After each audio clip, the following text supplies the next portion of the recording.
നമസ്കാരം. വാർത്താമഴയിലേക്ക് സ്വാഗതം. സംസ്ഥാനത്ത് സ്വകാര്യ സർവകലാശാലകളും വിദേശ സർവകലാശാലകളും അനുവദിക്കുന്ന ബജറ്റ് നിർദ്ദേശത്തെ തള്ളി ഇടത് വിദ്യാർത്ഥി സംഘടനകൾ രംഗത്ത്. വിദേശ സർവകലാശാലകളുടെ കടന്നുവരവിൽ കടുത്ത ആശങ്കയുണ്ടെന്ന് SFI വ്യക്തമാക്കി. സ്വകാര്യ സർവകലാശാലകളെ സർക്കാർ നിയന്ത്രിക്കണമെന്നും SFI ആവശ്യപ്പെട്ടു. പുതിയ നിർദ്ദേശങ്ങൾ LDFന്റെ പ്രഖ്യാപിത നീക്കത്തിന് വിരുദ്ധമാണെന്ന് AISF ആരോപിച്ചു. അതേസമയം സ്വകാര്യ മൂലധനത്തെ CPIM ഒരു കാലത്തും എതിർത്തിട്ടില്ലെന്ന് സംസ്ഥാന സെക്രട്ടറി MV ഗോവിന്ദൻ പറഞ്ഞു. ബജറ്റിന് പിന്നാലെ തുടർ നടപടികളുമായി ഉന്നത വിദ്യാഭ്യാസ വകുപ്പ് മുന്നോട്ട് പോവുകയാണ്. അടുത്ത നിയമസഭാ സമ്മേളനത്തിൽ ബിൽ അവതരിപ്പിക്കാനാണ് നീക്കം. കാണാം ഇന്നത്തെ ലീഡ് സ്റ്റോറി.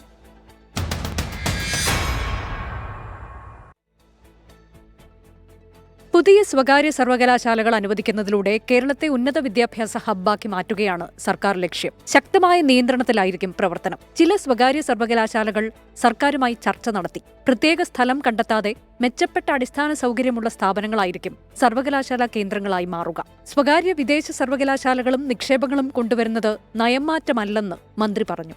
നയപരമായ മാറ്റം എന്ന് പറയാൻ പറ്റില്ല. നമ്മുടെ ഊന്നല് എപ്പോഴും ഗവൺമെന്റ് സ്ഥാപനങ്ങൾക്കും പബ്ലിക് ഫണ്ടഡ് സ്ഥാപനങ്ങൾക്കും തന്നെയാണ്. സ്വകാര്യ സർവകലാശാലകളുമായി ബന്ധപ്പെട്ട ഒരു കരട് ബില്ല് തയ്യാറാക്കി കഴിഞ്ഞിട്ടുണ്ട്. അത് നിയമവകുപ്പെല്ലാം പരിശോധിച്ചിരിക്കുകയാണ്. സ്വകാര്യ മൂലധനത്തെ അല്ല, ആഗോളവത്കരണത്തെയാണ് CPIM എതിർത്തതെന്ന് സംസ്ഥാന സെക്രട്ടറി MV ഗോവിന്ദന്റെ വിശദീകരണം. ഞങ്ങൾ ആഗോളവൽക്കരണത്തെയാണ് എതിർത്തത്. സ്വകാര്യ മൂലധനത്തെ ഞങ്ങൾ എതിർത്തിട്ടില്ല. അന്നും എതിർത്തിട്ടില്ല, ഇന്നും എതിർത്തിട്ടില്ല, ഇനി എതിർക്കുകയും ചെയ്യില്ല. കാരണം ഇത് മുതലാളിത്ത സമൂഹമാണ്. പിണറായി വിജയൻ ഭരണം നടത്തുന്നു എന്നുള്ളത് കൊണ്ട് ഇതൊരു സോഷ്യലിസ്റ്റ് ഭരണ സംവിധാനമാണ് എന്ന തെറ്റിദ്ധാരണയും വേണ്ട. വിദേശ സർവകലാശാലകൾ സംസ്ഥാനത്തേക്ക് വരുന്നതിൽ SFI ആശങ്ക പ്രകടിപ്പിച്ചു. ഞങ്ങളുടെ ആശങ്ക അകറ്റുന്നതാണ്. കാരണം സർക്കാർ അതിൻ്റെ അകത്തൊരു നിയന്ത്രണം വെക്കും എന്ന് തന്നെയാണ് പ്രതീക്ഷ.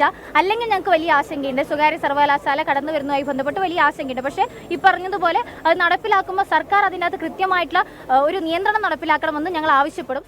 സ്വകാര്യ സർവകലാശാലകൾ അനുവദിക്കാനുള്ള സർക്കാർ തീരുമാനം LDFന്റെ പ്രഖ്യാപിത നയത്തിന് വിരുദ്ധമാണെന്ന് AISF. തീരുമാനത്തിൽ നിന്ന് പിന്മാറിയില്ലെങ്കിൽ സമരമെന്നും മുന്നറിയിപ്പ്. സ്വാശ്രയ സ്വകാര്യ സ്വയംഭരണ സമ്പ്രദായങ്ങളെ ചവച്ചുതുപ്പി TP ശ്രീനിവാസന്റെ മുഖത്തടിച്ച SFIയെ കൊണ്ട് മാപ്പ് പറയിപ്പിക്കാൻ CPIM തയ്യാറാകണമെന്ന് KSU സംസ്ഥാന അധ്യക്ഷൻ അലോഷ്യസ് സേവ്യർ ആവശ്യപ്പെട്ടു. 24 തിരുവനന്തപുരം. ഇന്നത്തെ മറ്റൊരു പ്രധാന റിപ്പോർട്ടിലേക്ക് വാർത്താമഴ കടക്കുന്നു. ബജറ്റിൽ തഴഞ്ഞെന്ന് CPI മന്ത്രിമാർ.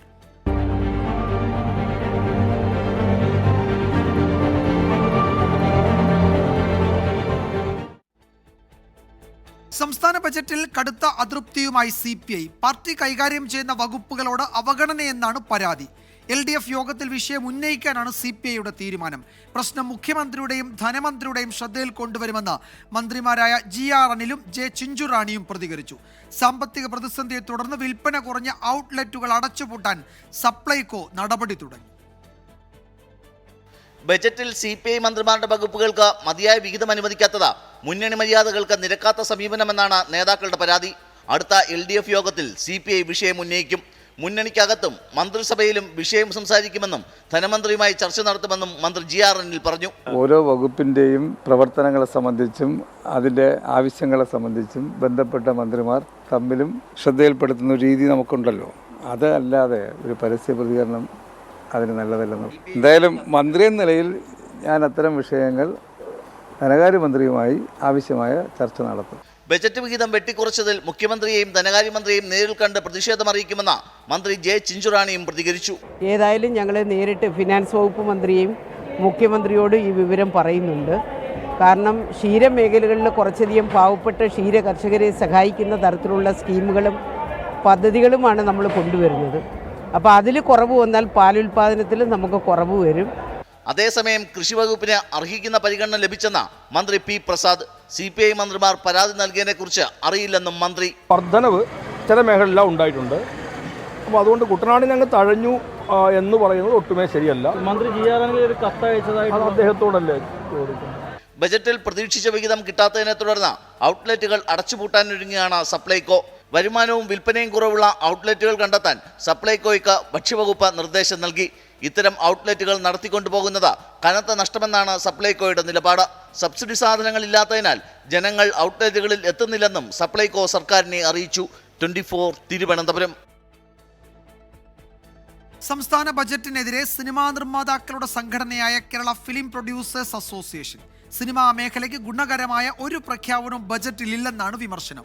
വിനോദ നികുതി നിർത്തലാക്കണം, ഷൂട്ടിംഗ് ആവശ്യങ്ങൾക്ക് ഏകജാലക സംവിധാനം വേണം, ലൊക്കേഷൻ വാടക ഏകീകരിക്കണം തുടങ്ങിയ ആവശ്യങ്ങൾ സംഘടന സർക്കാരിനെ അറിയിച്ചിരുന്നു. എന്നാൽ ഇക്കാര്യത്തിൽ ഒന്നും അനുകൂല തീരുമാനം ഉണ്ടായിട്ടില്ല എന്ന് നിർമ്മാതാക്കൾ കുറ്റപ്പെടുത്തി.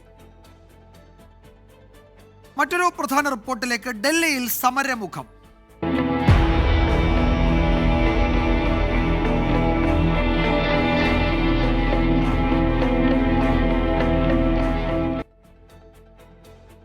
കേന്ദ്ര സർക്കാരിനെതിരെ ഡൽഹിയിൽ കേരള സർക്കാർ സംഘടിപ്പിക്കുന്ന സമരത്തിൽ കോൺഗ്രസ് ദേശീയ നേതൃത്വം പങ്കെടുത്തേക്കില്ല. സംസ്ഥാന ഘടകത്തിന്റെ സമ്മർദ്ദത്തെ തുടർന്നാണ് തീരുമാനം. കോൺഗ്രസ് ദേശീയ അധ്യക്ഷൻ മല്ലികാർജ്ജുൻ ഖാർഗെയെ നേരിൽ കണ്ട് ക്ഷണിക്കാൻ CPM സമയം തേടിയിരുന്നു. ആം ആദ്മി പാർട്ടിയുടെ 2 മുഖ്യമന്ത്രിമാരും NCP അധ്യക്ഷനും സമരത്തിൽ പങ്കെടുക്കും. കോൺഗ്രസ് വിട്ടുനിൽക്കുന്നതിനെ LDF നേതാക്കൾ ഇന്നും വിമർശിച്ചു. കേന്ദ്ര സർക്കാരിന്റെ അവഗണനയെ തുടർന്ന് സംസ്ഥാനം കടുത്ത സാമ്പത്തിക പ്രതിസന്ധി നേരിടുന്നു എന്ന് ചൂണ്ടിക്കാട്ടിയാണ് മുഖ്യമന്ത്രി പിണറായി വിജയന്റെ നേതൃത്വത്തിൽ മറ്റന്നാൾ ഡൽഹിയിൽ സമരം നിശ്ചയിച്ചിട്ടുള്ളത്. സംസ്ഥാനങ്ങളുടെ അവകാശങ്ങളിൽ കേന്ദ്രം കൈകടത്തുന്നുവെന്ന് CPIM general secretary Sitaram Yechury. All this, they have put now certain limits on the borrowing that the state governments can make, so that they are actually squeezing the state governments. And urge the central government to restore the primacy of the constitutional provisions on the union and the states relationship. കേരളത്തെ സാമ്പത്തിക പ്രതിസന്ധിയിലാക്കി സർക്കാരിനെതിരെ ജനവികാരം തിരിച്ചുവിടാനാണ് കേന്ദ്രം ശ്രമിക്കുന്നതെന്ന് LDF convener EP Jayarajan. അർഹതപ്പെട്ട സാമ്പത്തിക സഹായങ്ങൾ, വിഹിതം, പദ്ധതി വിഹിതങ്ങൾ, പുതിയ പദ്ധതികൾ അനുവദിക്കാതെ കേരളത്തിൻ്റെ വികസനത്തിന് തടസ്സം സൃഷ്ടിക്കുന്ന ഒരു നടപടികൾ സ്വീകരിച്ചത്. അങ്ങനെയുള്ള കാര്യങ്ങൾ സൃഷ്ടിച്ചുകൊണ്ട് ഇടതുപക്ഷ മുന്നണിക്കെതിരായി, ഗവൺമെന്റിനെതിരായി ജനവികാരം ഉണ്ടാക്കാൻ കഴിയും എന്നാണ് അവർ ധരിച്ചത്. കേരളത്തോടുള്ള കേന്ദ്രത്തിന്റെ സാമ്പത്തിക ഉപരോധം ഫെഡറൽ തത്വങ്ങൾക്കെതിരാണെന്ന് എളമരം കരീം MP. സംസ്ഥാനം ന്യായമായ അവകാശങ്ങളാണ് കേന്ദ്രത്തോട് ചോദിക്കുന്നതെന്നും അക്കാര്യം കേരളത്തിലെ കോൺഗ്രസിന് മാത്രം മനസ്സിലാകുന്നില്ലെന്നും CPI സംസ്ഥാന സെക്രട്ടറി ബിനോയ് വിശ്യം. ഇന്ത്യയുടെ ഭാഗമായ സംസ്ഥാനങ്ങൾക്കെല്ലാം കിട്ടേണ്ട ന്യായമായ പങ്ക് ലഭിക്കണം. ആ പങ്കാണ് കാലാകാലങ്ങളായിട്ട് കേരളം ചോദിക്കുന്നത്. ഡൽഹി മുഖ്യമന്ത്രി അരവിന്ദ് കെജ്രിവാൾ, പഞ്ചാബ് മുഖ്യമന്ത്രി ഭഗവന്ത് മാൻ എന്നിവർ പ്രതിഷേധത്തിൽ പങ്കെടുക്കും. NCP അധ്യക്ഷൻ ശരത് പവാറും എത്തും. DMK, സമാജ്വാദി, RJD എന്നീ പാർട്ടികളിൽ നിന്ന് പ്രതിനിധികളെ അയക്കാനാണ് സാധ്യത. 24 ഡൽഹി. ഇപ്പോൾ ഒരു പ്രധാന റിപ്പോർട്ട് വരുന്നത് അങ്കമാലിയിൽ ടൂറിസ്റ്റ് ഹോമിൽ ഉണ്ടായ സംഘർഷത്തിൽ നഗരസഭാ കൗൺസിലർ ഉൾപ്പെടെ 3 പേർക്ക് ഗുരുതരമായ പരിക്കേറ്റു എന്നാണ്. അങ്കമാലി പഴയ മാർക്കറ്റ് റോഡിലുള്ള ടൂറിസ്റ്റ് ഹോമിലാണ് സംഘർഷമുണ്ടായത്. പരിക്കേറ്റവരെ അങ്കമാലി ലിറ്റിൽ ഫ്ലവർ ആശുപത്രിയിലെ തീവ്ര പരിചരണ വിഭാഗത്തിലേക്ക് മാറ്റി. S ശ്യാംകുമാർ വിവരങ്ങൾ നൽകും കൊച്ചിയിൽ നിന്ന്. ശ്യാമ, എന്താണ് സംഭവിച്ചത്? ഈ സംഘർഷത്തിന്, ഈ അക്രമത്തിന് കാരണം എന്താണ്? വിജയകുമാർ, ഇന്ന് വൈകിട്ട് 5 മണിയോട് കൂടിയിട്ടാണ് ടൂറിസ്റ്റ് ഹോമിൽ സംഘർഷം ഉണ്ടാകുന്നത്. ടൂറിസ്റ്റ് ഹോമിൽ എത്തിയ ഒരു കൂട്ടം ആളുകളുമായി അവിടെ ഉണ്ടായിരുന്നവർ വാക്കുതർക്കത്തിൽ ഏർപ്പെടുകയും അത് പിന്നീട് സംഘർഷത്തിലേക്ക് മാറുകയുമായിരുന്നു. ഇതിന് മധ്യസ്ഥം പറയാൻ വന്ന കൗൺസിലർ ഉൾപ്പെടെയുള്ള ആളുകൾക്കും മർദ്ദനമേൽക്കുകയായിരുന്നു. തലയ്ക്ക് ഉൾപ്പെടെ ഗുരുതരമായ അടിയേറ്റാണ് ആളുകളെ ആശുപത്രിയിൽ പ്രവേശിപ്പിച്ചിരിക്കുന്നത്. ഇതിൽ ഒരാളുടെ തലയോട്ടിക്ക് പൊട്ടലേറ്റിട്ടുണ്ട് എന്നതടക്കമുള്ള വിവരങ്ങൾ വരുന്നുണ്ട്. ഇവരെയാണ് ഇപ്പോൾ തീവ്രപരിചരണ വിഭാഗത്തിൽ പ്രവേശിപ്പിച്ചിരിക്കുന്നത്. പോലീസ് എത്തിയാണ് പരിക്കേറ്റ ആളുകളെ ആശുപത്രിയിലേക്ക് മാറ്റുകയും ചെയ്തത്. കുറച്ചധികം നേരം സംഘർഷവും പരസ്പര ആക്രമണവുമായിരുന്നു ഉണ്ടായിരുന്നതെന്നാണ് ദൃക്സാക്ഷികൾ പോലീസിന് മൊഴി നൽകിയിരിക്കുന്നത്. സംഭവവുമായി ബന്ധപ്പെട്ട് നിലവിൽ അങ്കമാലി പോലീസ് കേസ് രജിസ്റ്റർ ചെയ്യുകയും ചെയ്തിട്ടുണ്ട്. ഇതാരാണ് ശ്യാമ, ഈ സംഘർഷം ഉണ്ടാക്കിയ സംഘം ആരാണ്? എവിടുന്ന് വന്നവരാണ്? അവരുടെ വിശദാംശങ്ങളോ ആരെങ്കിലും കസ്റ്റഡിയിലെടുക്കുകയോ അത്തരം വിവരങ്ങളുണ്ടോ ഇപ്പോൾ? നിലവിൽ അത്തരം വിവരങ്ങളൊന്നും പോലീസ് പുറത്തുവിട്ടിട്ടില്ല. സംഘർഷവുമായി ബന്ധപ്പെട്ട ഏതാനും ആളുകളെ പോലീസ് അന്വേഷിക്കുന്നതായി മാത്രമാണ് ഒരു വിവരമുള്ളത്. ആദ്യഘട്ടത്തിൽ പരിക്കേറ്റ ആളുകളെ ആശുപത്രിയിൽ എത്തിക്കാനാണ് പോലീസും ശ്രമിച്ചത്. കാരണം ഇവരുടെ തലയ്ക്കുൾപ്പെടെ ഗുരുതരമായ പരിക്കേറ്റിരുന്നു. അടിയേറ്റാണ് പരിക്കേറ്റിരുന്നത്. തല പൊട്ടിയ നിലയിലായിരുന്നു. അതുകൊണ്ട് തന്നെ ആശുപത്രിയിൽ കൊണ്ടുപോയവരിൽ സംഘർഷം ഉണ്ടാക്കിയവരും വന്നവരും ഉൾപ്പെടെയുള്ള ആളുകൾ ഉണ്ട് എന്നുള്ള വിവരവും ലഭിക്കുന്നുണ്ട്. ഏതായാലും അറസ്റ്റ് ഉൾപ്പെടെ ഉണ്ടാകുമെന്ന് പോലീസ് പറയുന്നുണ്ട്. പക്ഷേ നിലവിൽ ഇതുവരെ ഒരാളെയും കസ്റ്റഡിയിലെടുത്തതായി സൂചനയില്ല. വിജയകുമാർ. യെസ്, അങ്കമാലിയിൽ ടൂറിസ്റ്റ് ഹോമിലുണ്ടായ സംഘർഷത്തിൽ നഗരസഭാ കൗൺസിലർ ഉൾപ്പെടെ 3 പേർക്കാണ് ഗുരുതര പരിക്കേറ്റത്. കൂടുതൽ വിവരങ്ങൾ വന്നുകൊണ്ടിരിക്കുന്നതേ ഉള്ളൂ. പരിക്കേറ്റവരെ അങ്കമാലി ലിറ്റിൽ ഫ്ലവർ ആശുപത്രിയിലേക്ക് മാറ്റിയിട്ടുണ്ട്. ശ്യാംകുമാറാണ് വിവരങ്ങൾ നൽകിയത്. മറ്റൊരു പ്രധാന വാർത്തയിലേക്ക്. അരിവില കൂടിയേക്കും.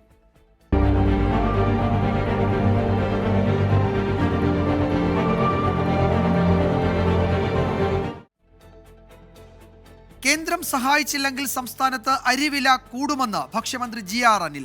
വരുന്ന മാസങ്ങളിൽ അരിയുടെ ഉപയോഗം കൂടുമെന്നും കേന്ദ്ര സർക്കാരിന്റെ പുതിയ നയം അനുസരിച്ച് ഇത് വില വർധനയ്ക്ക് കാരണമാകുമെന്നും മന്ത്രി പറഞ്ഞു. കേന്ദ്ര നയം പിൻവലിക്കണമെന്നാവശ്യപ്പെട്ട് കേന്ദ്ര ഭക്ഷ്യ സിവിൽ സപ്ലൈസ് മന്ത്രിയുമായുള്ള കൂടിക്കാഴ്ച മന്ത്രി തീരുമാനിച്ചെങ്കിലും അത് നടന്നില്ല. ഉദ്യോഗസ്ഥ തലത്തിൽ മാത്രമാണ് ചർച്ചകൾ ഇന്ന് നടന്നത്. കേന്ദ്രമന്ത്രിയുമായുള്ള കൂടിക്കാഴ്ചയ്ക്ക് വീണ്ടും സമയം തേടും. ഫുഡ് കോർപ്പറേഷൻ ഗോഡൌണുകളിൽ അധികമുള്ള അരി കുറഞ്ഞ വിലയ്ക്ക് വിതരണം ചെയ്യുന്ന ഓപ്പൺ മാർക്ക് സെയിൽ സ്കീമിലെ ടെൻഡറിൽ പങ്കെടുക്കാൻ സർക്കാരിനും സർക്കാർ ഏജൻസികൾക്കും കേന്ദ്ര സർക്കാർ വിലക്ക് ഏർപ്പെടുത്തിയിരുന്നു. മുമ്പ് ഈ ലേലത്തിൽ പങ്കെടുത്താണ് സപ്ലൈകോ അരി വാങ്ങിയിരുന്നത്. പുതിയ നയം സ്വകാര്യ ഏജൻസികൾക്ക് കൂടുതൽ നേട്ടമുണ്ടാക്കുമെന്നും അരിയുടെ ലഭ്യത കുറയാൻ കാരണമാകുമെന്നും സംസ്ഥാന ഭക്ഷ്യമന്ത്രി GR അനിൽ പ്രതികരിച്ചു. ഗവൺമെൻറ്, കേന്ദ്ര ഗവൺമെൻറ് OMS സ്കീമിൽ ഗവൺമെൻറ് ഏജൻസികളോ പങ്കെടുക്കാൻ പാടില്ലെന്നുള്ള ഒരു വിലക്ക് വന്നിട്ടുണ്ട്. അത് വന്നപ്പോൾ നമ്മെ വല്ലാതെ ബുദ്ധിമുട്ടിക്കുന്ന ഒരു സ്ഥിതിയാണ് വരുന്നത്. സ്വാഭാവികമായിട്ടും ഇത് സ്വകാര്യ കച്ചവടക്കാരായിരിക്കും ഇത്തരം ഒരു സ്പേസിൽ കൂടുതൽ കടന്നു വരാൻ സാധ്യത. സംസ്ഥാനത്ത് ഉത്സവകാലത്ത് അരിയുടെ ഉപയോഗം കൂടുമെന്നും അത് വിലവർദ്ധനവിലേക്ക് നയിക്കുമെന്നുമാണ് മന്ത്രി വ്യക്തമാക്കിയത്. ഫെബ്രുവരി, മാർച്ച്, ഏപ്രിൽ, മെയ് മാസങ്ങളിലാണ് കേരളത്തിലെ പ്രധാന ഉത്സവങ്ങളെല്ലാം നടക്കുന്ന ഒരു സീസൺ. അപ്പോൾ സ്വാഭാവികമായിട്ടും അരിയുടെ ഉപയോഗം കൂടുന്ന ഒരു ഘട്ടമാണ്. OMS സ്കീമിലെ ലേലത്തിൽ സർക്കാർ പങ്കെടുക്കരുതെന്ന നയം പിൻവലിക്കണമെന്നാവശ്യപ്പെട്ട് കേന്ദ്ര ഭക്ഷ്യ സിവിൽ സപ്ലൈസ് മന്ത്രി പീയൂഷ് ഗോയലുമായി നിശ്ചയിച്ച കൂടിക്കാഴ്ച നടന്നില്ല. പാർലമെന്റുമായി ബന്ധപ്പെട്ട ഔദ്യോഗിക തിരക്കുകളായിരുന്നു കേന്ദ്രമന്ത്രിക്ക്. ഉദ്യോഗസ്ഥ തലത്തിൽ നടന്ന ചർച്ചകളിൽ 7 ആവശ്യങ്ങളാണ് കേരളം മുന്നോട്ട് വച്ചത്. 24 ഡൽഹി. വേഗം കൂട്ടി കേന്ദ്ര agency.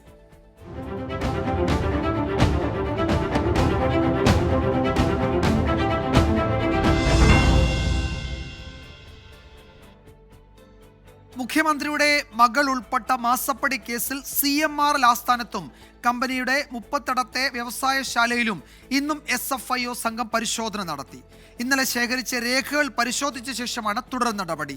Deputy director M Arun പ്രസാദിന്റെ നേതൃത്വത്തിലായിരുന്നു പരിശോധന നടന്നത്. ഇന്നലെ പകലും രാത്രിയിലുമായി നടത്തിയ പരിശോധനകളുടെ തുടർച്ചയായാണ് ഇന്നത്തെ റെയ്ഡ്. CMRL ആസ്ഥാനത്തെ രേഖകൾ പരിശോധിച്ച സംഘം അധികൃതരിൽ നിന്ന് മൊഴി രേഖപ്പെടുത്തി. 30 വ്യവസായശാലയിലും അന്വേഷണ സംഘമെത്തി. ഡെപ്യൂട്ടി ഡയറക്ടർ M അരുൺ പ്രസാദിന്റെ നേതൃത്വത്തിലുള്ള 6 സംഘമാണ് കേസ് അന്വേഷിക്കുന്നത്. നിലവിൽ പ്രാഥമിക പരിശോധനയാണ് SFIO നടത്തുന്നത്. തുടർന്ന് സമഗ്രമായ റിപ്പോർട്ട് കോർപ്പറേറ്റ് മന്ത്രാലയത്തിന് കൈമാറും. ഇതിനുശേഷമാകും കേസെടുക്കുന്നതിലേക്കും ചോദ്യം ചെയ്യുന്നതിലേക്കും കടക്കുക. പൊതുമേഖലാ സ്ഥാപനമായ KSIDC, വീണയുടെ കമ്പനിയായ എക്സാലോജിക്കുമായി ബന്ധപ്പെട്ട കേന്ദ്രങ്ങൾ എന്നിവിടങ്ങളിലും പരിശോധനയുണ്ടാകും. മാസപ്പടിയിൽ രജിസ്ട്രാർ ഓഫ് കമ്പനീസിന്റെ അന്വേഷണം സീരിയസ് ഫ്രോഡ് ഇൻവെസ്റ്റിഗേഷൻ ഓഫീസിന് കൈമാറി അടുത്തിടെയാണ് ഉത്തരവിറങ്ങിയത്. 24 കൊച്ചി. ലൈസൻസ് ഇല്ലാത്ത പാർക്ക്.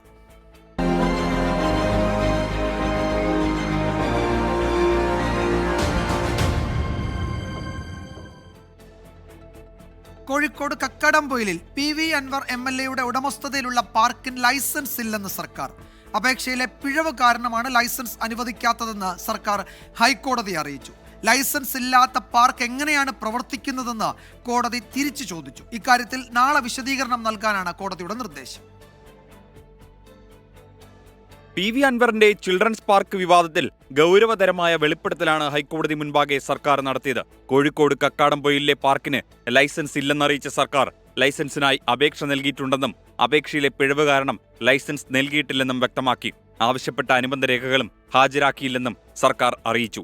ഇതോടെ ലൈസൻസ് ഇല്ലാതെ എങ്ങനെ പാർക്ക് പ്രവർത്തിക്കുമെന്ന് ചോദിച്ച കോടതി ഇത് സംബന്ധിച്ച് നാളെ മറുപടി നൽകണമെന്നും സർക്കാരിന് നിർദ്ദേശം നൽകി. അതേസമയം പാർക്ക് അടച്ചുപൂട്ടണമെന്ന് ഹർജിക്കാർ കോടതിയോട് ആവശ്യപ്പെട്ടു. യാതൊരു ലൈസൻസും ഇല്ലാതെയാണ് കക്കാടംപൊയിലിലെ കുട്ടികൾക്കായുള്ള പാർക്ക് പ്രവർത്തിക്കുന്നതെന്ന് ഇതോടെ വ്യക്തമായതായും ഗുരുതരമായ ചട്ടലംഘനമാണ് ജനപ്രതിനിധി എന്ന നിലയിൽ അൻവർ നടത്തിയതെന്നുമാണ് വാദം. കുട്ടികളുടെ പാർക്ക് തുറക്കാൻ പഞ്ചായത്ത് ലൈസൻസ് ഇല്ലെന്ന വിവരാവകാശ രേഖ കേസിലെ ഹർജിക്കാരൻ കോടതിയിൽ ഹാജരാക്കിയിരുന്നു. 24 കൊച്ചി. CBI അന്വേഷണം വേണ്ടെന്ന് കോടതി.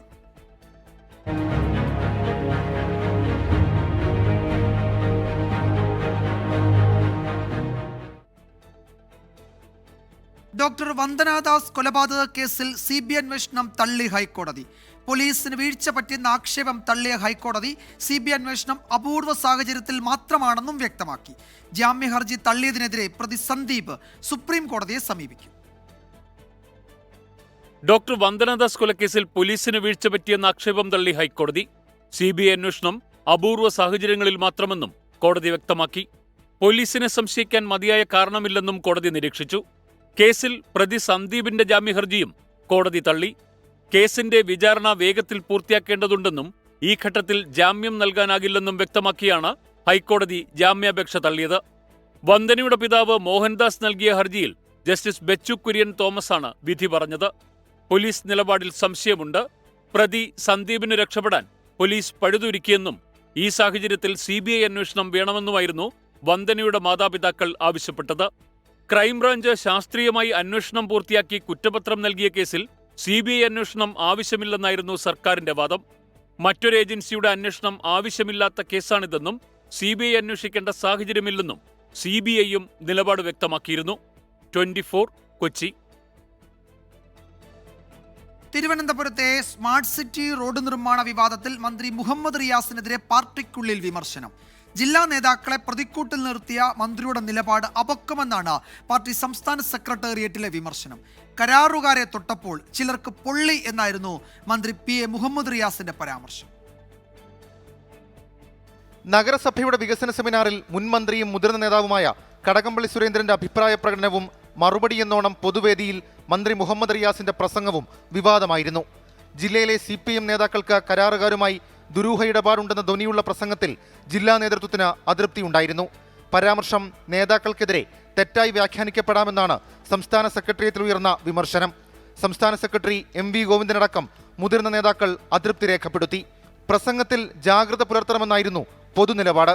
ഇതോടെ തന്റെ പ്രസംഗം കടകംപള്ളിയെയോ മറ്റ് നേതാക്കളെയോ ഉദ്ദേശിച്ചായിരുന്നില്ലെന്ന് മന്ത്രി മുഹമ്മദ് റിയാസ് നിലപാട് മയപ്പെടുത്തി. തനിക്കെതിരെ വിമർശനമുണ്ടായെന്ന വാർത്ത അസംബന്ധമാണെന്നായിരുന്നു മുഹമ്മദ് റിയാസിന്റെ മാധ്യമങ്ങളോടുള്ള പ്രതികരണം. അസംബന്ധമാണ് ഈ വാർത്ത, അസംബന്ധ വാർത്തയാണെന്ന് MV ഗോവിന്ദ മാസ്റ്റർ തന്നെ പ്രതികരിച്ചിട്ടുണ്ട്. അത് തന്നെയാണ് ഇപ്പോൾ നമുക്ക് പറയാനുള്ള അസംബന്ധമായൊരു വാർത്ത. എന്നാൽ മഞ്ഞുരുകലിന്റെ സൂചനയെന്നോണം നിയമസഭയിലെ നന്ദിപ്രമേയ ചർച്ചയിൽ വിവാദത്തിൽ കഴമ്പില്ലെന്നും മുഹമ്മദ് റിയാസുമായി പ്രശ്നങ്ങളില്ലെന്നും കടകംപള്ളി സുരേന്ദ്രൻ പറഞ്ഞിരുന്നു.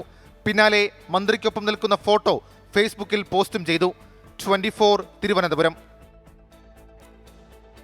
മറ്റൊരു പ്രധാന റിപ്പോർട്ടിലേക്ക്. ലിവിംഗ് ടുഗദറിനും വിവാഹമോചനത്തിനും കർശന നിയന്ത്രണങ്ങൾ ഏർപ്പെടുത്തുന്ന ഏക സിവിൽ കോഡ് ബിൽ ഉത്തരാഖണ്ഡ് സർക്കാർ നിയമസഭയിൽ അവതരിപ്പിച്ചു. പ്രത്യേക സമ്മേളനത്തിൽ മുഖ്യമന്ത്രി പുഷ്കർ സിംഗ് ധാമിയാണ് ബിൽ അവതരിപ്പിച്ചത്. പാസ്സായാൽ രാജ്യത്ത് ഏകീകൃത സിവിൽ കോഡ് നടപ്പിലാക്കുന്ന ആദ്യ സംസ്ഥാനമായി ഉത്തരാഖണ്ഡ് മാറും. വിവാഹം കഴിഞ്ഞ് 1 വർഷം വരെ വിവാഹമോചനമില്ല. വിവാഹമോചനം ജുഡീഷ്യൽ നടപടികളിലൂടെ മാത്രമാകും. ലിവിൻ ടുഗദർ ബന്ധങ്ങൾക്ക് രജിസ്ട്രേഷൻ നിർബന്ധമാക്കും. ലംഘിച്ചാൽ 6 മാസം വരെ തടവും 25,000 രൂപ പിഴയും അല്ലെങ്കിൽ രണ്ടും കൂടിയോ ശിക്ഷ. വിവാഹ രജിസ്ട്രേഷനിൽ വീഴ്ച വരുത്തിയാൽ 20,000 രൂപ പിഴ ചുമത്തുമെന്നും വ്യവസ്ഥ ചെയ്യുന്നതാണ് ഉത്തരാഖണ്ഡ് ഏക സിവിൽ കോഡ് ബില്ല്. സ്ത്രീയോ പുരുഷനോ മതം മാറിയാൽ അത് വിവാഹമോചനത്തിന് കാരണമായി കണക്കാക്കാം. സ്വത്ത് സംബന്ധിച്ച് സ്ത്രീക്കും പുരുഷനും തുല്യാവകാശം ഉണ്ടായിരിക്കുമെന്നും ബില്ലിൽ പറയുന്നു. BJP MLA-മാരുടെ ജയ് ശ്രീറാം വിളികൾക്കിടെ മുഖ്യമന്ത്രി പുഷ്കർ സിംഗ് ധാമി ബില്ല് സഭയിൽ വെച്ചു. ഭരണഘടനാ ശില്പികളുടെ പ്രതീക്ഷകൾക്കനുസൃതമായി ഇന്ത്യൻ ഭരണഘടനയുടെ 44-ാം അനുച്ഛേദത്തിന് അർത്ഥം നൽകുന്നതാണ് സർക്കാരിന്റെ നടപടിയെന്ന് ബില്ല് അവതരണത്തിന് മുന്നോടിയായി പുഷ്കർ സിംഗ് ധാമി പറഞ്ഞു.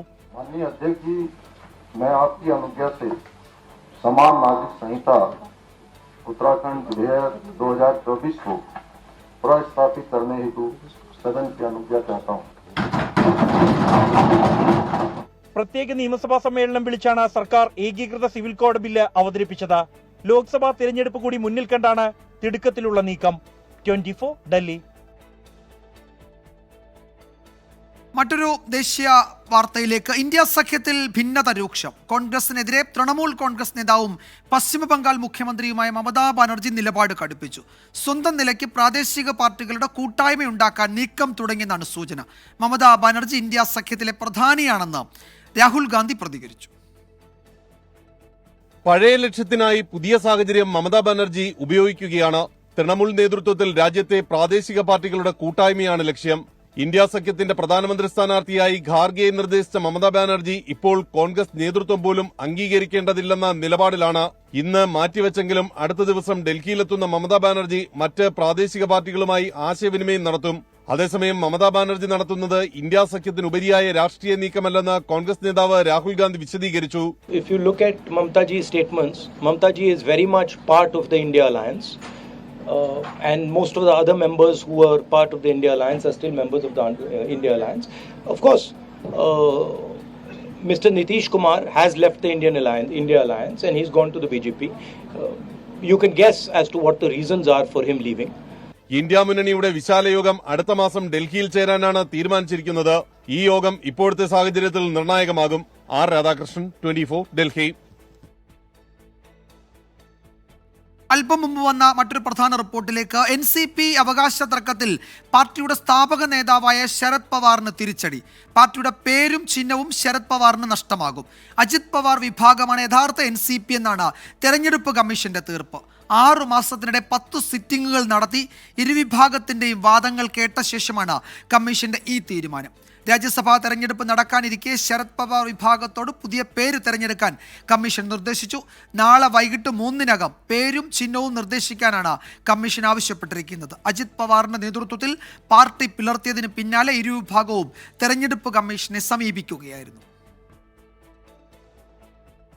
മധ്യപ്രദേശിലെ ഹർദയിൽ പടക്ക നിർമ്മാണ ഫാക്ടറിയിലുണ്ടായ തീപിടുത്തത്തിൽ 11 പേർക്ക് ദാരുണാന്ത്യം. 87-ലധികം ആളുകൾക്ക് പരിക്കേറ്റു. രക്ഷാപ്രവർത്തനം ഇപ്പോഴും തുടരുകയാണ്. അപകടത്തിൽ മുഖ്യമന്ത്രി മോഹൻ യാദവ് റിപ്പോർട്ട് തേടി. പ്രധാനമന്ത്രി നരേന്ദ്രമോദി അനുശോചനം അറിയിച്ചു.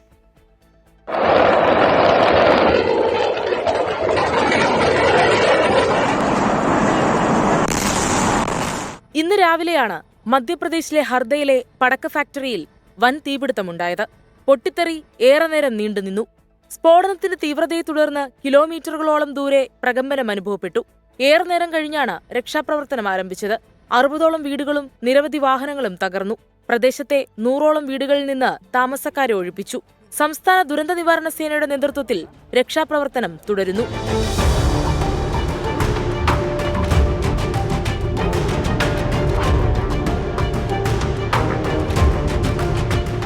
ദേശീയ ദുരന്ത നിവാരണ സേനയുടെ സഹായം തേടിയതായി ജില്ലാ കളക്ടർ ഋഷി ഗാർഗ് അറിയിച്ചു. മധ്യപ്രദേശ് മുഖ്യമന്ത്രി മോഹൻ യാദവ് വിശദാംശങ്ങൾ തേടി. അപകടം നടക്കുമ്പോൾ 150ഓളം തൊഴിലാളികൾ പരിസരത്തുണ്ടായിരുന്നുവെന്ന് രക്ഷപ്പെട്ട ഫാക്ടറി തൊഴിലാളികൾ പറഞ്ഞു. പരിക്കേറ്റവരെ ഭോപ്പാൽ, ഇൻഡോർ മെഡിക്കൽ കോളേജുകളിൽ പ്രവേശിപ്പിക്കും. പ്രദേശത്തേക്ക് കൂടുതൽ രക്ഷാപ്രവർത്തകരെയും മെഡിക്കൽ സംഘങ്ങളെയും അയച്ചു. അപകടത്തിൽ മരിച്ചവരുടെ കുടുംബത്തിന് സംസ്ഥാന സർക്കാർ 4 ലക്ഷം രൂപ ധനസഹായം പ്രഖ്യാപിച്ചു. 24, ഡൽഹി. UPA സർക്കാരിന്റെ കാലത്തെ സാമ്പത്തിക സ്ഥിതി വ്യക്തമാക്കി ധവളപത്രം ഇറക്കുമെന്ന് കേന്ദ്ര ധനമന്ത്രി നിർമ്മല സീതാരാമൻ. UPA സർക്കാർ രാജ്യത്ത് ധന ദുർവിനിയോഗം നടത്തിയെന്ന് ആരോപിച്ചാണ് ഈ നീക്കം. ധവളപത്രം ഇറക്കുന്നതിന്റെ ഭാഗമായി പാർലമെന്റ് സമ്മേളനം 1 ദിവസത്തേക്ക് നീട്ടാൻ തീരുമാനിച്ചു. രാജ്യത്തിന്റെ സാമ്പത്തികാവസ്ഥ ശോഭനമല്ലെന്ന ആരോപണമാണ് പ്രതിപക്ഷം ഉന്നയിക്കുന്നത്. വർദ്ധിക്കുന്ന കടം അടക്കമുള്ളവ പ്രതിപക്ഷം ചൂണ്ടിക്കാട്ടുന്നു. സാമ്പത്തിക സർവേ റിപ്പോർട്ടടക്കം പുറത്തുവിടാത്തത് ഈ സാഹചര്യത്തിലാണെന്നാണ് പ്രതിപക്ഷ വിമർശനം. ഇതിനു പിന്നാലെയാണ് UPA സർക്കാരിന്റെ കാലത്തെ ധനസ്ഥിതി സംബന്ധിച്ച ധവളപത്രം ഇറക്കാനുള്ള കേന്ദ്ര സർക്കാർ തീരുമാനം. 10 വർഷങ്ങൾക്കു മുമ്പ് അഴിമതിയും ക്രമക്കേടുകളും സ്വജനപക്ഷപാതവും രാജ്യത്തെ സമ്പത്തിനെ ഇല്ലാതാക്കിയെന്ന് ധനമന്ത്രി ആരോപിച്ചു. വലിയ ബാധ്യതകളാണ് ഈ ദുർവ്യയം വഴി രാജ്യത്തിനുണ്ടായത്. പ്രതിരോധ, ഭക്ഷ്യ, ഉപരിതല ഗതാഗത മേഖലകളിൽ അടക്കം കോടികൾ നഷ്ടമായി. ഇതെല്ലാം ജനങ്ങൾക്ക് മുന്നിൽ വിവരിക്കുകയാണ് ധവളപത്രത്തിന്റെ ലക്ഷ്യമെന്ന് ധനമന്ത്രി പറഞ്ഞു. ഫെബ്രുവരി 9 വരെയാണ് പാർലമെന്റ് സമ്മേളനം നിശ്ചയിച്ചിരുന്നത്. ധവളപത്രം ഇറക്കാൻ തീരുമാനിച്ച സാഹചര്യത്തിൽ ഇത് ഫെബ്രുവരി 10 വരെ നീട്ടും. 24, ഡൽഹി. കളത്തിലിറങ്ങി മുന്നണികൾ.